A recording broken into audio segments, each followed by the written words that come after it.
Just a quick note before this episode begins. I had a slight bit of internet trouble the day of recording, so my audio is slightly disrupted in places. I do apologise for the quality of the audio, but bear with us, my guest you can hear perfectly well. I hope you enjoy this episode.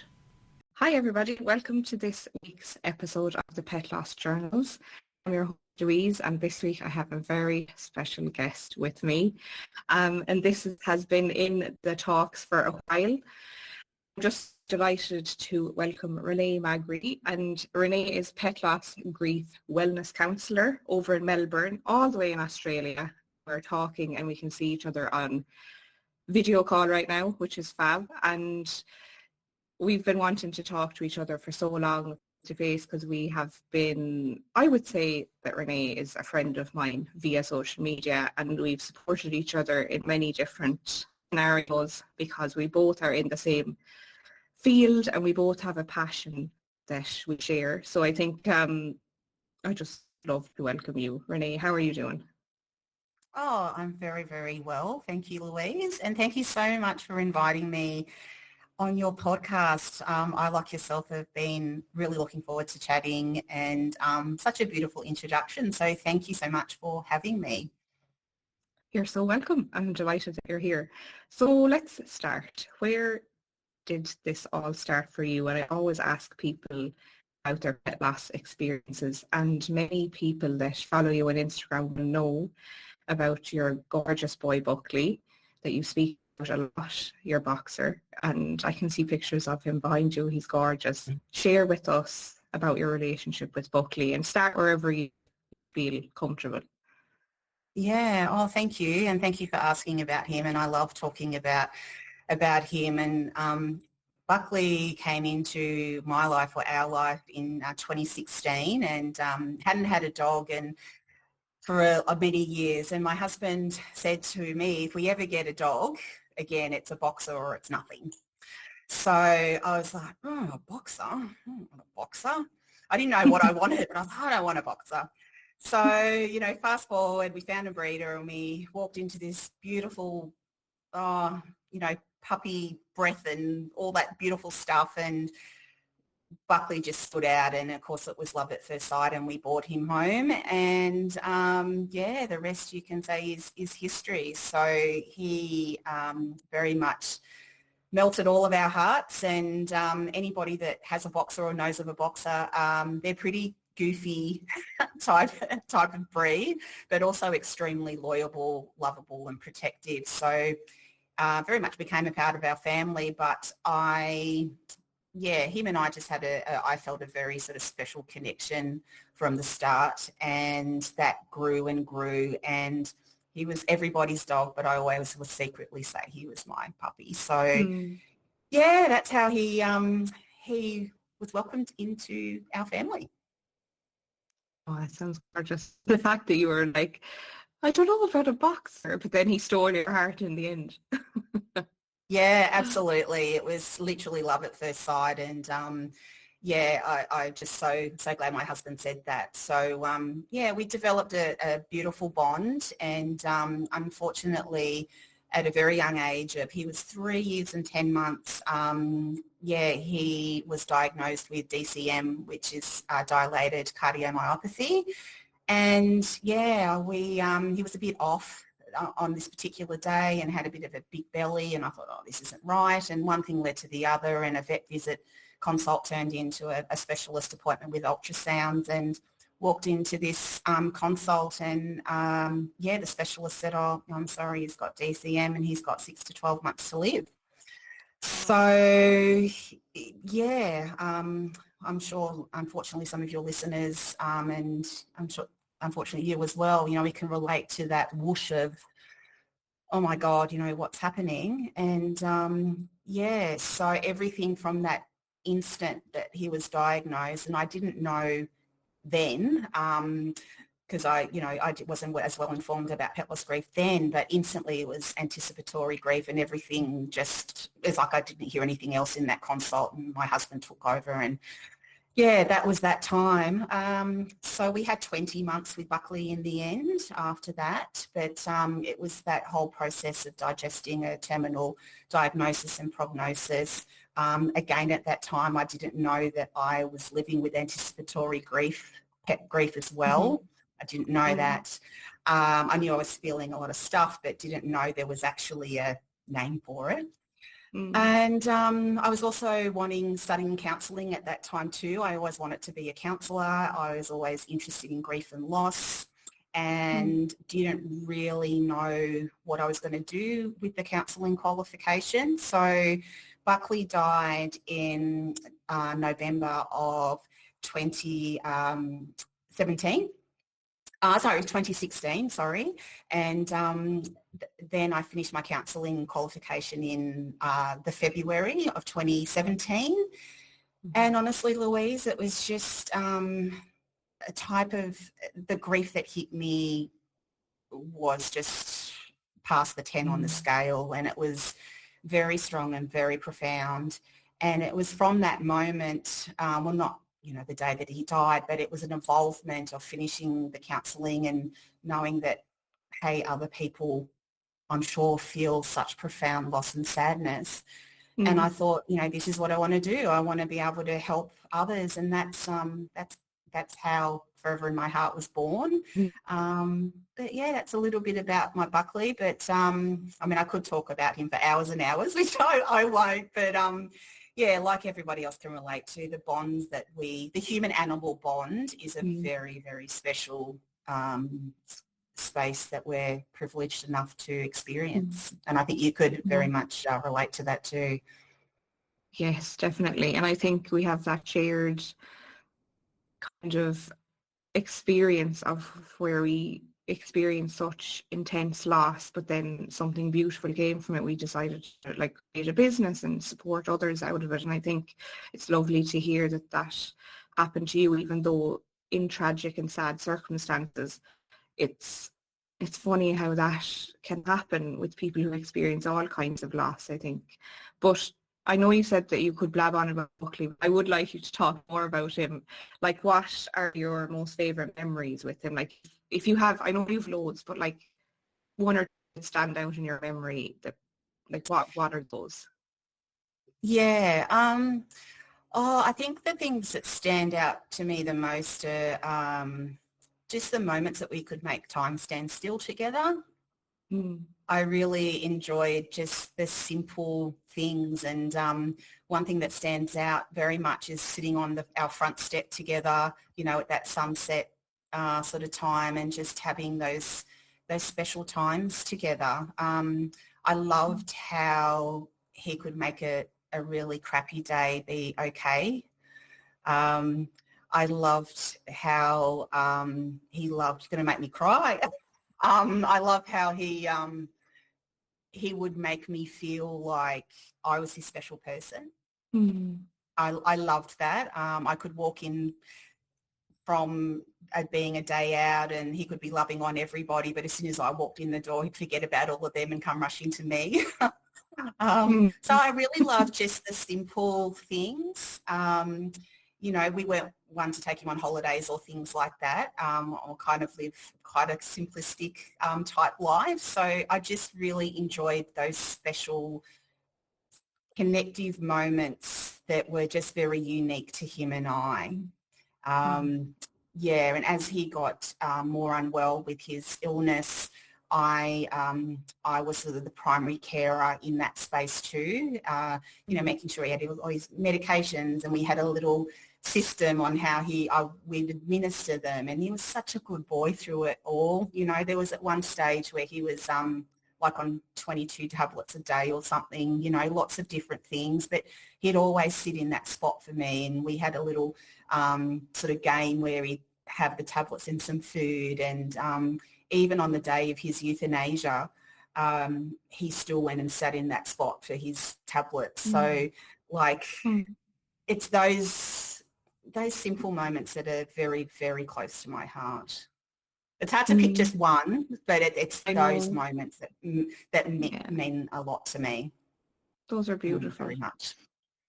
You mentioned that you were the caregiver. It was like over time when Buckley became more ill. How did that feel for you? Like, I know some people listening may have gone through something similar, or maybe are going through something similar, like, so that they know that what they're feeling is normal. How did it feel for you, like that progression of seeing your boy become ill? Like, it's horrendous, but what came up for you, or how did you cope? What were you feeling at the time? Yeah, yeah. Well, thank you for asking that question. And reflecting back, the first thing that comes to my mind in that space was if Buckley had an okay day, I'd have an okay day. If Buckley had a good day, I'd have a good day. If Buckley had a not so good day, neither would I. So it was kind of like my emotions would be mirrored on that. The other thing that might relate to your listeners as well is that life is going on around this as well. So we're trying to juggle life, work, if people have children, or, their activities, and we're trying to juggle lots of things while we're carrying, and again, I'll say again, I didn't know there was a name for anticipatory grief back then. I just knew that I was really sad. I knew I was heartbroken. I knew one of my best friends in the whole wide world is going to die. And there were elements of helplessness in there. There were elements of thinking, is there something more we could do? Is there anything I'm missing? Should I be doing this? And we tend to turn, a lot of the grief onto ourselves. And I guess we're carrying the emotions for that space. So they don't know what's going on, of course, we're carrying that for them. So it can be very bumpy and wavy, grief pre-loss, the same as what grief post-loss is. But for your listeners, I guess my sort of guidance would be just to really, if you can, just acknowledge the anticipatory grief and, give it some space. And of course, there's many ways to support it.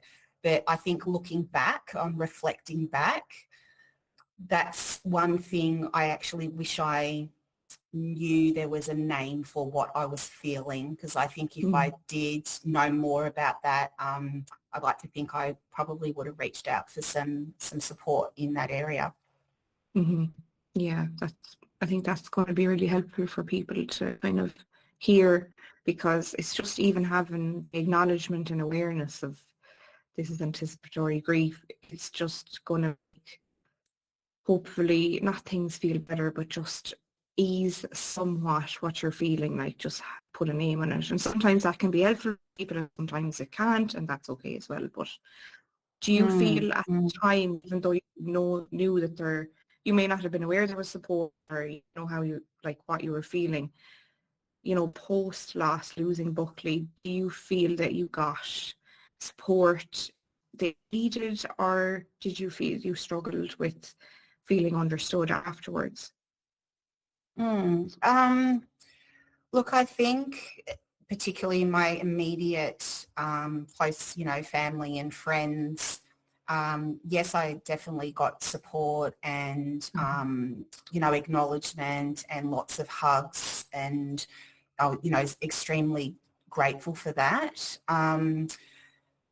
People outside of your immediate circle, I'd say yes, you do. I did get the condolences and that, which is nice. But I think, as we know, pet loss grief can be quite disenfranchised, and it doesn't often get the acknowledgement that it, it really deserves. So I guess, I just kind of lent into, and I was aware at that time, if I had like a feeling that if I started to talk about it, my what I was feeling would be minimised or dismissed or shut down, or just that brush off type response. I would really like choose and decide what I said and what I didn't say, and who I said and who I didn't say it to. And, you know, I am able to do that. If someone said, you know, I'm sorry that Bucks is passing, of course I would receive that and thank them for that. But I think sometimes we just have a bit of a hunch sometimes with responses. And at that time, particularly after he died, I didn't want to hear any of that sort of stuff. I just wanted to be able to feel what I felt, and just being able to do that authentically my way. And I found sometimes with grief, carving out, like I did, thinking back then, I did carve out sort of some time when it was there. I mean, grief isn't something that we can normally put in a diary and say, oh, we're going to do this and that. But I will say on the flip side of that, sometimes, and I talk a bit about this with my clients as well, sometimes depending where we're at and what we're feeling and who we're with and what we're doing, we might need to carve out a little bit of time to take your grief to a space to be expressed and all that sort of stuff. So yeah, I just did that. I think one profound moment that really stands out is I was coming home, and it was the first time I was out for the day, and I was coming home. It was the first time I was going to walk through the door when Buckley wasn't there. And I was so aware of this. It was like the anticipation, like being of the drive there, you know, even the landmarks in my car. I'm like, oh, I'm getting closer to home.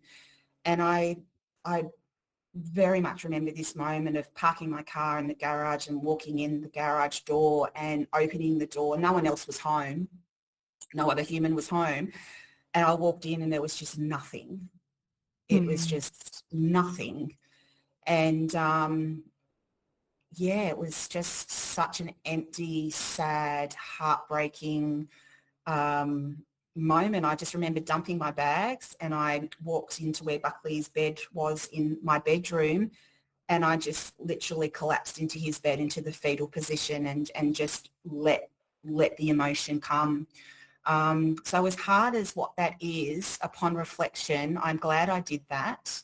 I'm glad I was able to have that private time to myself, and albeit hard, you know, I do encourage others and your listeners, if you can, to be able to give your grief that space and release it. It doesn't make it any easier, but as we know, when we acknowledge things, and yeah, so that was a very profound moment. I do remember very much straight after he died. Thank you for sharing that with us, because even when you were describing it, I was nearly with you in it, like as you're looking at it, and I think like that's so similar to how I felt when I first, you know, arrived back to my house, say on my lunch break, if I had to go back to work, and arrive back to my lunch break where I would normally see my dogs, and then that they weren't there. It's emptiness. It's just not being able to eat, not being able to think of anything, only just consumed by that emptiness and quietness. And I think that so many people will resonate with what you shared as well, and I think that that's important. Like, we are working with people and supporting people with pet loss, but also we have been through it, and if people hear that, I think that it'll help them to feel a bit more seen and heard, and that's what's important. But thank you, no, that's really important what you shared. I'd love just to ask, with your relationship with Buckley, was there something that you learned from the relationship, or even something that you learned through grieving, you know, his loss, that you could share with us, even something small? Yeah. Well, I think, I guess within the relationship, it's, and I'm sure that you can relate to this as well, like when we have a real connected relationship with an animal, it's a very unconditional love. And it's a love that asks for very little, really, and it gives us so much back in return. It's a very natural love. It's an unconditional. Yeah, so it just can teach us so many things as well, I think, in life. And I think it can teach, I know with me, even just to be calmer with things, having, knowing that things will be okay, even if you don't know how it's going to look like.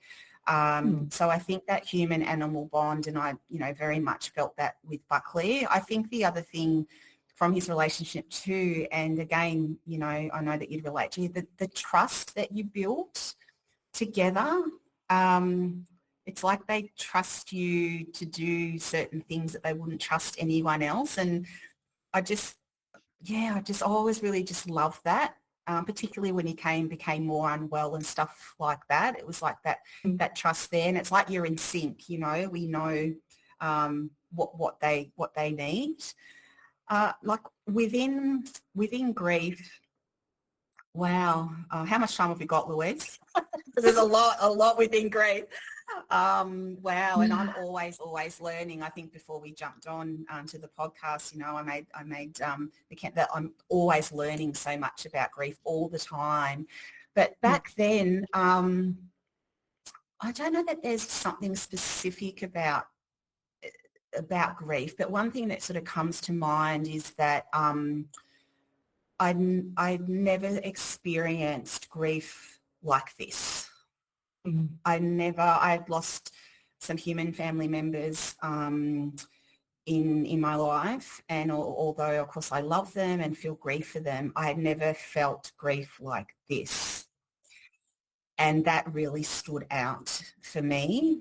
So at that time, I didn't know a lot about it, but I knew I was feeling a whole lot of things. And I guess something I learned and wanted to learn is just more about what I was feeling and, what these feelings meant, and how I could just explore, a good example, I guess, would be sadness. I mean, we all carry sadness. We're going to carry sadness forever. And sadness is going to be there. So it was just sort of things like that. I just didn't rush anything. I just kind of took my time and just tried to allow myself to feel what I was going to feel. And I mean, a big part of what I do comes from, Buckley's legacy, of course. That's a big part of what I do. And I always believe that love always lives, and it's a transcendence of energy. And we all connect with that differently. And I say this to every single one of my clients when the first time we meet. I always talk about the love, and it's always something I want to really encourage pet loss grievers to bring their love with you as they're grieving their loss, as they're learning to integrate it into their life, because nothing or no one can take that away from you. And even back then, I really had that feeling then. Buckley's physical presence was no longer with me, but his love certainly is. And I just really leaned into that. And that is something that is very unique to him and me. And I found a lot of just comfort. I found that really just reminding me, like, the love that we have, that can't be replicated by anybody else. And I felt like an immense set of gratitude and privileged that I can hold on to this love and protect it and care for it. And to this day, and I would say the rest of my living days, that is very much a big part of Buckley within me. It's that I'm holding his love and our love, and I'm protecting it. And there's good days and bad days with grief, as we know, but that's a big part. So that was a lot there. So sorry, did I come up for air there, Louise? No apologies needed. I think the word that comes to my mind listening to what you're sharing is just your love with Buckley, precious, because you're holding it close, and that love is still, like, you carry it with you, like, throughout life, throughout all the experiences, through all the sessions with clients, everything, and it's just precious. It's a precious thing. And I definitely often, like, feel like that with my dogs, and particularly Ozzy, because he was in my life for a long time, and I often I ask for his help and support and guidance before every session, and I ask him to stay with me, and I keep that connection open for as long as I live. I'm hoping to do that and just keep connecting with him. And I think something that I really want the listeners to hear on this episode is that you can still have that relationship and connection with your pet. Like, it's very hard, I know, in the initial couple of weeks, but as you kind of integrate that grief and as that grief grows around life with you, and I think it's good that, like, you can then see that you can still hold that love, still have that connection, that, you know, ask for the signs and write to them and just keep that love alive in your heart, and it'll help you through the times that it helped you through before when your pet was with you. I think that's really important, isn't it? Yeah, 100%. 100%. I couldn't agree more with what you're saying. I also like to sort of share and, that it's a transcendence of energy, that love transcends death. And when our companions leave Earthside, what they leave with us is their love. That's what they leave with us, and what they take with them is our love. And I always have this visualization of it's like this living energy that transcends, and it's reciprocated between both of you. And then we hold that safely, and we can transcend that love into new forms. So what that often does is, as pet loss grievers, and there's no rush with any of this, it's a very slow, gentle experience grief. I like it to encourage that anyway. But when we think of this in sort of through it, or look at it through a different lens or in a different way, it helps to transcend a physical relationship, one that we know of, in the physical sense. It helps transcend it into a new form. But what is always front and center and is there is everlasting love is always there. You're still able to care for that love in a new way. And, we can step into all those beautiful rituals and things like that we know. And it also gives your love a place to go. And I think that's one thing I know as a pet loss griever myself, is that when we don't have that physical relation, when, we've always got the relationship, but when their body leaves Earthside, one of the things I think I can speak for all of us, we miss so much is that expression of our physical love, holding them, patting them, kissing them, nighttime snuggles, the walks, all of it. So I think when we transcend it and create some focus and some ways to do that, we can really externalize our love in new forms. And it is going to be different and feel different and look different. It is, and I'm fully acknowledging that. But one of the things that has helped me the most on my grieving experiences is what we're talking about right now. And that is, that continuation of love in a way that aligns with me. So, yeah, I guess another big word in there is the legacy of our companions.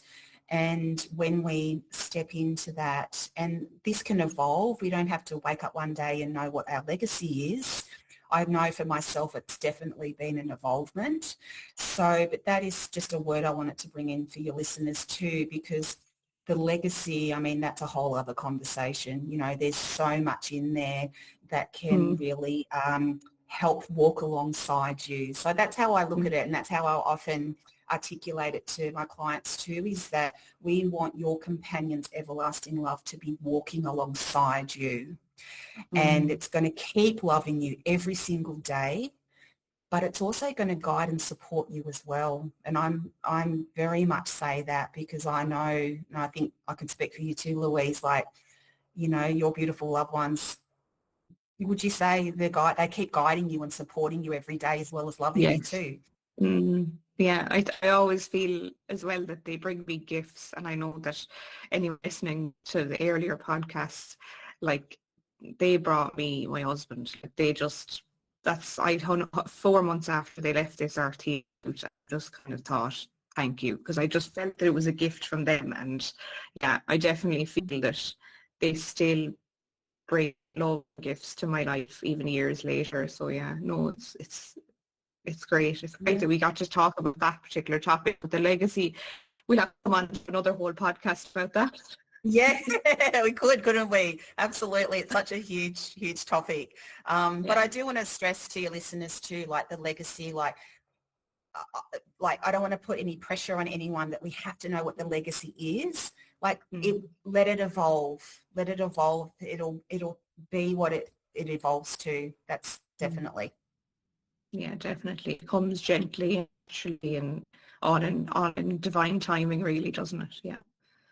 Absolutely, for sure. So I'd love to share more about your beautiful business and how it, like, obviously it came about from Buckley, but how did it evolve? How did you know that it was the right thing to do? And how did you continue to be passionate about it, and how you support your clients now? Yeah, well, thank you for asking. Well, my business name is Forever in My Heart Pet Loss Counselling, and when I finished my counselling in that February of 2017, it literally just was a natural progression. Always had the grief and loss interest, and I remember having a conversation with my mum about it, and I said, Mum, like, I'm not the only one, so there's got to be, I think this is where the space I want to be in. And she was like, oh, all for it and everything. And even the business name, like, it literally took me 10 minutes to think about it. I just thought, yeah, Forever in My Heart, and sort of leaning back into that continuation of love. That's sort of where it stemmed from. So, so I finished the counselling qualification, and then I just sort of took it upon myself to just explore the space, and that was back in 2017. So, there wasn't a lot of pet loss support around, like niched pet loss support. So I'm fully niched in pet loss support before and after a loss. So yeah, Louise, honestly, it was just kind of like that. I'm going to use that evolvement word. So I just wanted to support people. I knew I wanted to do that one-on-one, but I also knew that I just wanted to have some offerings there that can be easily accessible for people as well, because everybody does connect with different things. One-on-one sessions aren't for everybody, and I think it is important to have different things. So I just sort of took things slowly. I created a Facebook pet loss support group for pet loss grievers, and back then there wasn't many of them at all. It's great now, the awareness is out there more, and there's lots of different groups, but I still have that, the group. So I created that. I reached out to other groups online, other animal groups, dog, cats, all other species, and just sort of say, hey, this is what I've got, for anybody, that might need support. So I started with that, and then probably about, I don't know, maybe 2 years ago now, and I know blogs have been around forever and a day, but I did start to create some blogs. I thought that could be another accessible resource for somebody, and you would probably know this. I do talk about my blog library online a lot, because I just want people to know, sometimes we do relate to the despair, and I use the word helplessness and the sadness. That this can be at any time with pet loss grief, whether it's immediately after loss or even years down the track. So I started to create this blog library, which has many, many different resources. One-on-one sessions are something that, I'm very much still connected to. I have my sessions, and I learn a lot from my clients, and I'm always learning. So I've been in the space for 8.5, 9-ish years soon. So time certainly flies very much, very quick. And I need to say to anybody listening, Renee's blog is incredible. There's so much useful supportive information there that Renee shares, and she does it so often, so regularly. I must commend her because the effort it takes to do that, to provide that kind of support to people, is just amazing. So check that out. And also, Renee, is it online sessions, and you can provide sessions to people nearly loads of different countries, and you've worked with people everywhere? Well, firstly, thank you for such nice words about my blogs. I really appreciate that. So thank you very, very much. Yes, I do one-on-one sessions. I can do them worldwide, except for America. Unfortunately, I can't. I'm not allowed to step into that country. But just for my professional stuff, I'm not allowed to. So I'm sorry about that. But other than that, yeah, I do. So I do everything online. And yeah, it's just good to know that the support can reach people anywhere in the world. Like you, Louise, where's your furthest country that you've done your sessions outside of Ireland? Probably the US, I would think, really, yeah. No one in Australia yet, actually, but I will leave that to you because you're the expert over there. Yeah, we're not exactly neighbours, are we? We're at other opposite ends of the globe. But it's so amazing how the internet, it still blows my mind that I can be sitting here in Melbourne and you're or in Australia, and all. It just blows my mind. It blows my mind.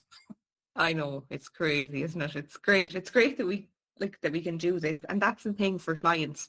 I think that like leaving the house, getting dressed, having to Google Map where you have to go to meet, like for a session for counselling or pet loss support, it's a big ordeal. And I know that for me, when I was going through it, it was like, oh, I don't think I can do it. I don't think I can get up and leave. But the fact that you can literally get on a video call, dressed in your comfy clothes, and just have a cup of tea in the comfort of your own home, wherever that may be, your bedroom, your living room, and you can, you know, speak to Renee, speak to myself, and it's just something that's just, I just think it's priceless, like having to just be comfortable and just open up the laptop, speak, and just whatever you feel comes out. And I think feeling safe enough to do that. And I'm often very grateful for my clients who feel safe enough to essentially speak to a stranger. But often, I might resonate with this, Renee, people will say, you don't feel like a stranger, because our clients follow us on social media and they listen to podcasts that we've been on, or they've heard our voice and they feel like they know us. And I think that's what's really special. I don't know about you, maybe I'm speaking for you as well, but I think we forget that. We forget that we aren't really a stranger to our clients before they meet us. And I think that's really, really special that we can make that connection. And if we can help anyone to feel safe enough to open up about something that's so overwhelming and heartbreaking for them, and just feel seen and heard in a world that they don't feel seen and heard. And I think that's really, really special. And yeah, I think, I don't know, that just popped into my mind to share. Yeah, I don't know if you feel the same. Oh, absolutely. I absolutely feel the same. And thank you for sharing that. It's so true. And I mean, all the wonderful work that you do and all the offerings and social media support, and, you know, I mean, before we actually, you know, met, I very much connected with what you do and what you offer, and your beautiful compassion and calm nature, and making others feel like, you know, they're not alone and we're walking alongside them, I think is so important. I never, ever want anyone to feel alone in this. And unfortunately, pet loss grief, as I said earlier, can be disenfranchised, and pet loss grievers can feel so alone. And that's really, really tough. I think, you know, that the session space, I very much feel the same as you know, being invited to sit in with someone at this very tender time is something that I'm, you know, grateful for, and it's a privilege. Community and connection in grief is something that, to me, people really need. And whether it's you know, on a social media sense, like yourself, we put things into social media, and whether it's connection on a post, whether it's something in my support group, whether it's reading a blog, your beautiful book that you have and your courses and your amazing work that you do. Yeah, community and connection in some way for your listeners. Please know that it's there for you, no matter what it is, because everyone connects with different things. Yes, definitely. No, there's so much there for you, and this was there.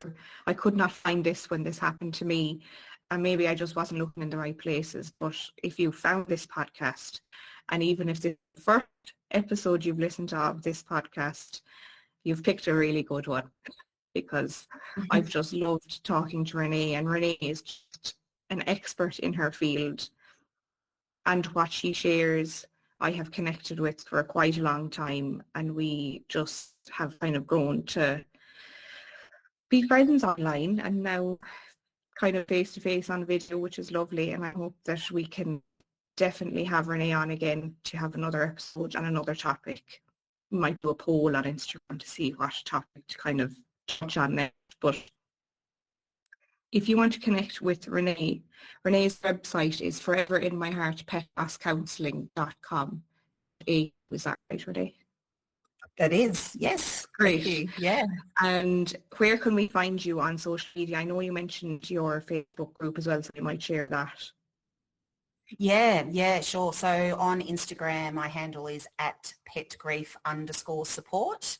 That's my handle, and on my website there's links to my my group on there, and my blogs and things like that. So it's definitely all, and also my Facebook page is also the links on there too. I can't remember the handle of that one. I can only remember the Instagram one. But such beautiful words. So I thank you so much. Thank you for your beautiful words, and also for inviting me. I've been so looking forward to our podcast, and another wonderful offering of yours too. So any of my community that's listening, check out Louise's podcast, because they're really amazing, as all of her offerings are. Thank you, Renee. All of Renee's contact details and links to our website and Instagram in the show notes of the podcast. So head on down there just to access and get in contact with Renee easily. And I think we will be talking again on this podcast. Renee, thank you so much. I just admire your compassion, and I admire the support that you're offering. Thank you for offering this support in space. It's so important, the work that you're doing. I'm glad that we have a shared passion, and I've enjoyed every moment of talking to you today. Thank you so much.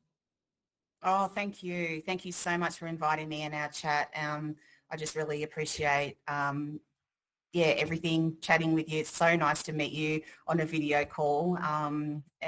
You're a beautiful person, and you give so much to this space. So thank you again, and all your beautiful words. It's been a real pleasure to chat with you today. Thank you. And for everybody listening, if you liked this episode, share it with somebody that you feel might need to hear it, or even just leave a comment, leave a review, and let us know what you thought. But until next time, take care.